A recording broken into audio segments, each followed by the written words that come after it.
Peoples party کے مرکزی نائب صدر آزاد کشمیر و سابق مشیر صدر آزاد کشمیر سردار عنایت اللہ عارف اوورسیز برائے سمندر پار پاکستان نے سعودی عرب کے فوکل پرسن نامزد کر دیا، نوٹیفیکیشن جاری۔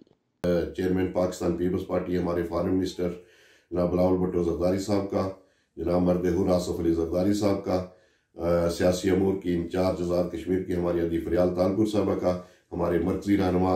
پیپلز پارٹی کے بالخصوص جناب چودھری ریاض صاحب کا اور ساجد توری صاحب کا،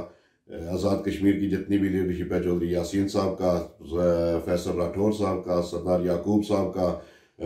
چودھری لطیف اکبر صاحب کا، سب کا شکر گزار ہوں کہ سب نے جو اعتماد کا اظہار کیا ہے۔ انشاءاللہ کوشش کروں گا کہ ان کے اعتماد پہ پورا اتروں، پارٹی کے اعتماد پہ پورا اتروں اور لوگوں کے مسائل جو اوورسیز میں بسنے والے جو ہمارا ایک اثاثہ ہے پاکستان کے لیے اور پاکستان کے لیے زر مبادلہ بھیجنے والے وہ لوگ جو مسائل کا شکار رہتے ہیں، ان کے معاملات کو احسن طریقے سے حل کیا جا سکے، ان کے مسائل کو حل کرنے کی کوشش کی جا سکے اور اوورسیز والوں کی جو لیزاننگ ہے وہ گورنمنٹ کے ساتھ بہتر انداز میں بنائی جا سکے۔ بہت شکریہ۔